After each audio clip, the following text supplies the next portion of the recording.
안녕하세요. 사랑하는 성도님, 영혼의 샘물 은혜의 자리에 오심을 축복합니다. 소망의 주님이 우리와 함께 하십니다. 우리와 함께 하시는 주님을 찬양합니다. 기도합시다. 우리의 소망 되시는 주님을 의지합니다.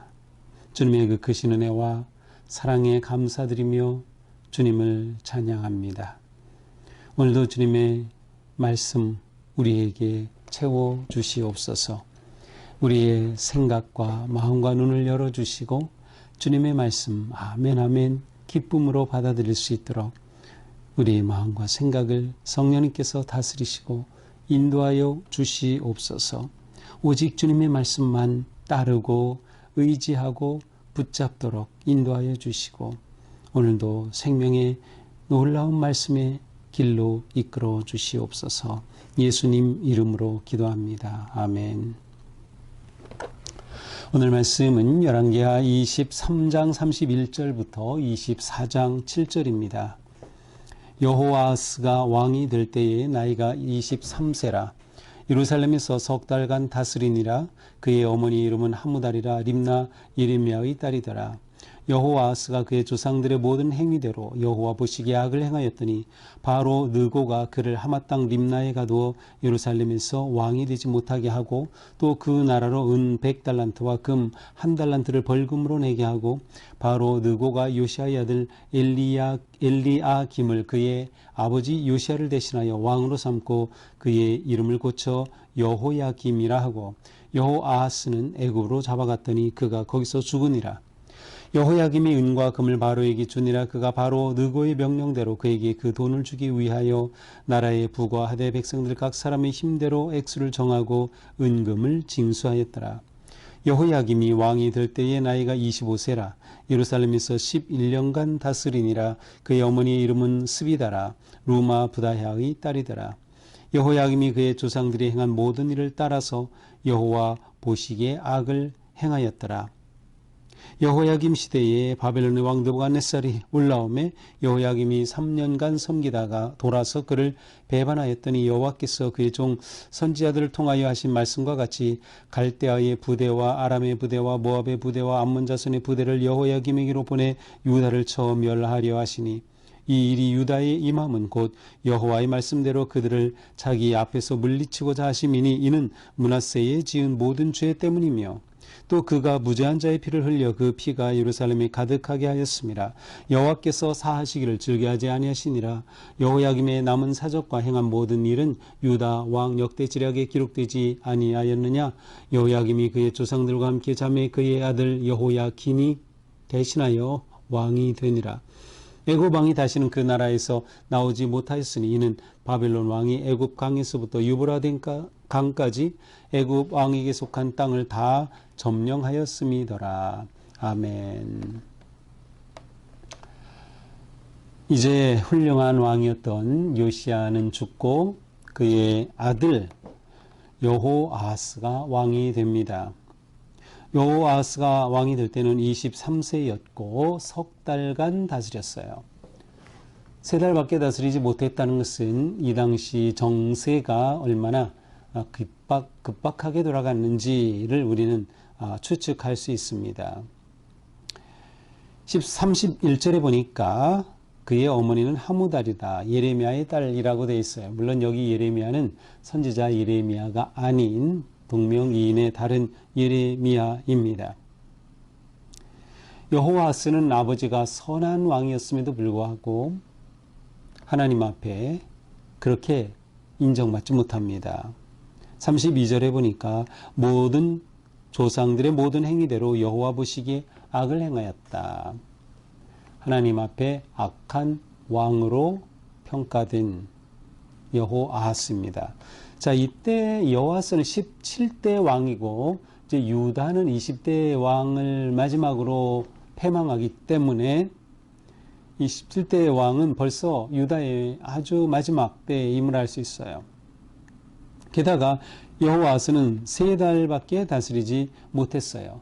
그럼에도 불구하고 그를 악한 왕으로 평가하는 것은 그 짧은 3달의 기간 동안 그가 행한 것이 하나님 앞에 바른 게 하나도 없었음을 알 수 있습니다.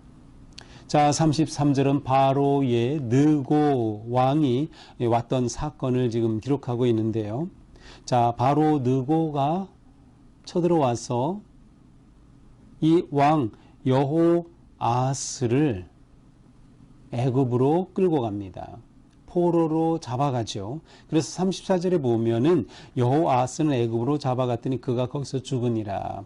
자, 바로 왕 느고의 포로가 되어 애굽으로 끌려가 이집트로 끌려가서 그는 그곳에서 인생을 마감합니다. 이렇게 여호아스는 아주 비참한 최후를 맞이하죠. 바로 느고는 이렇게 유다에 쳐들어와서 왕을 폐위하고 끌고 가면서 새로운 사람을 왕으로 세우죠. 34절에 보니까 요시아의 아들 엘리야김을 요시아를 대신하여 왕으로 삼고 이름을 여호야김으로 바꿨습니다. 자, 여호야김은 역시 요시아의 아들인데 그 어머니 이름은 스비다라고 36절에 되어 있어요. 자, 참고의 그 주석을 보니까 여호아스는 어떤 책에서는 요시아의 둘째 아들이다. 또 어떤 책에서는 넷째 아들이다. 이렇게 설명하고 있고요. 그리고 여호아스 대신에 왕으로 세운 여호야김은 요시아의 맏아들이다라고 된 것도 있고 둘째 아들이다라고 된 것도 있어요.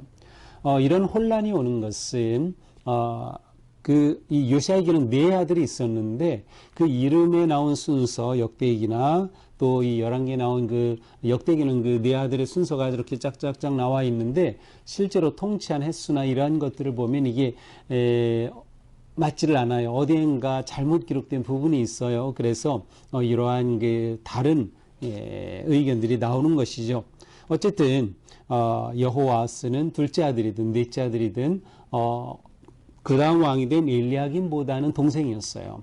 그래서 동생이 먼저 왕이 되었지만 또 이것을 보면 여기에도 뭔가 암투가 있었음을 알 수 있어요. 왜냐하면 형제였지만 어머니는 다릅니다. 어머니 이름이 31절에 여호아스는 하무달, 또 24장 36절에 가서 보면 이제 여호야김의 어머니는 스비다, 이렇게 이름이 서로 다른 것을 보면 이복 형제인 것을 알 수가 있죠. 그러니 이 마지막 유다가 얼마나 혼란했는가라는 것을 볼 수 있어요. 이렇게 3달밖에 다스리지 못한 여호아하스였지만 그는 이제 역대기나 또 다른 것을 보면 아주 폭력적인 그런 왕, 압제하였던 그런 왕으로 나오고요. 이집트에 대해서는 반이집트 정책을 썼어요. 그래서 이제 이집트에 바로 느고가 와서 잡아가고 이제 다른 왕을 세운 것이죠. 자, 이렇게 그 다음 왕 18대 왕은 여호야김이 됩니다. 이 여호야김도 역시 요시아의 아들이었어요. 큰아들 혹은 둘째 아들이라고 볼 수 있는데 그는 25세의 왕이 되었고 11년간을 통치합니다. 그런데 이 여호야김에 대한 평가 똑같습니다. 조상들이 행한 모든 일을 따라 여호와 보시기에 악을 행하였다. 자, 11년의 통치니까 꽤 긴 통치죠. 10년이 넘은 기간 통치하였으니까. 그렇다면 그는 무엇인가 아버지를 따라서 좋은 통치를 할 수 있었을 텐데 이 나라가 이렇게 흔들리는 이런 상황에서 정말 하나님을 구하고 의지해야 했을 터인데 그도 마찬가지로 전혀 하나님을 의지하지 않았습니다. 그는 처음에는 바벨론을 섬겼어요. 그러다가 다시 이집트로 바꾸게 됩니다. 바로 그것이 24장 1절이에요. 여호야김이 3년간 섬기다가 돌아서 그를 배반하였더니 바벨론을 3년간 섬기다 배반해서 이집트를 섬기게 되죠. 그런데 이것도 잘못이었어요. 이 당시 이집트는 지금 지는 나라, 바벨론은 뜨는 나라거든요. 그런데 잘못 택한 거죠. 그러니 바벨론이 쳐들어올 수밖에. 그래서 24장 1절은 바벨론 왕 느부갓네살이 올라오며 쳐들어왔어요. 바로 유다를 향한 1차 침공이라고 볼 수 있는데 바벨론 제국의 전성기 때 왕이 바로 이 느부갓네살입니다. 물론 바벨론은 아주 긴 시간이 아니라 짧은 시간 통치한 나라인데요. 어쨌든 이 바벨론의 느부갓네살 왕이 쳐들어왔어요. 왜냐하면 이 여호야김이 바벨론을 섬기다가 이집트로 바꾸는 바람에 이렇게 쳐들어오죠. 하나님께서는 계속해서 말씀하신 것이 뭐냐? 갈대, 아수르, 또 이집트 의지하지 말라. 계속 그렇게 말씀하셨어요. 바벨론에 대해서는 우리가 예레미야서를 우리가 보았지만 이것이 하나님의 뜻이다. 순종해라 라고 말씀하셨어요. 그러나 이집트나 아수르는 의지할 나라가 아니었던 것이죠. 그러나 바로 이 여호야김은 이집트를 의지했던 거예요. 하나님의 뜻과는 전혀 무관하였던 것이죠. 예레미야 22장, 26장, 36장은 이후 때에 관한 말씀들이 이렇게 나오고 있는데 또한 역대하 36장에도 또 비슷한 말씀들이 나오고요. 이 여호야김은 이 유다가 망해가는 때에 통치하였음에도 불구하고 오히려 아주 궁을 화려하게 지으려고 했던 정말 국력을 낭비하면서 또 선지자를 죽이기도 했던 정말 악한 왕이었어요. 심지어 하나님의 말씀을 불태우기까지 했던 왕이니까 아주 악한 왕 여호야김. 결국 하나님의 심판은 바로 앞에 있었던 요시야 왕 때에는 하나님이 그의 부드러운 마음과 회개하는 마음 보시며 그의 순종을 보시며 연장해 주셨지만 결국 유다를 향한 하나님의 심판은 이렇게 나타나게 될 수밖에 없는 상황이 된 것입니다. 결국 여호야김 므낫세가 지은 모든 죄 똑같이 지었다. 24장 3절. 므낫세가 어떻게 했어요? 산당을 세우고 성전에 다른 우상의 제단까지 쌓고 바로 여호야김이 똑같은 짓을 하는 거죠. 그러니 하나님께서 어떻게 가만히 있겠어요? 더군다나 그는 무죄한 피를 흘렸어요. 므낫세에 관한 말씀에서도 무죄한 자의 피를 흘렸다. 똑같이 나오고 있죠. 결국 하나님께서는 유다를 그리고 여호야김에게 기회를 주지 않으셔요. 사하기를 즐겨하지 아니하셨다. 왜냐하면 그들이 돌이키지 아니하니 유다가 돌이키지 아니하니 하나님의 심판은 그대로 진행되는 것입니다. 오늘 본문에서 여호와께서 이러한 표현이 나오죠. 하나님이 이 역사의 주관자이신 거예요. 근데 그거를 보지 못하는 것이죠. 결국 여호야김도 이제 11년 통치 후에 그는 죽게 되죠. 그의 아들 여호야김이 이제 왕이 됩니다. 그래서 오늘 본문은 그 부분까지 나오죠. 여호야김이 대신하여 왕이 됩니다. 그러면서 애굽의 상황, 애굽이 다시는 그 나라에서 나오지 못하였다. 바벨론의 힘에 눌려서 애굽이 완전히 이때는 이제 힘을 쓰지 못하는 그러한 상황이 되고 말았음을 보여줍니다. 자, 이것이 오늘 말씀이에요. 오늘 말씀은 무너지고 있는 유다, 사라지고 있는 그 유다의 모습을 보여주고 있습니다. 이러한 무너지는 유다 다 이유가 있는 것이에요. 그냥 하나님이 심판하시겠다 해서 심판하시는 것이 아니라 하나님은 돌이키면 얼마든지 기회를 주시고 사하시지만 그러나 이유가 있기에 그들을 심판하신 겁니다. 어떤 이유입니까? 그들은 하나님을 버린 거죠. 유다의 왕들이 하나님을 버린 거예요. 여호아하스도 또 여호야김도 하나님의 말씀을 순종하지 않고 버렸던 것이죠. 구원의 손길을 잡지 못한 거예요. 하나님을 버리면 하나님도 버리시는 거죠. 그러나 하나님을 잡으면 하나님께서는 기회를 주신다. 우리는 요시야를 통해서 볼 수 있었던 거예요. 그러므로 하나님을 떠난 곳에는 소망은 없습니다. 유다가 그러하였고 여호야김 왕이 그러하였고 여호아스 왕이 그러하였어. 우리도 마찬가지. 어떤 상황에서 우리는 여호와 하나님을 떠나면 안 돼요. 버리면 안 돼요. 꼭 잡아야 하는 것이에요.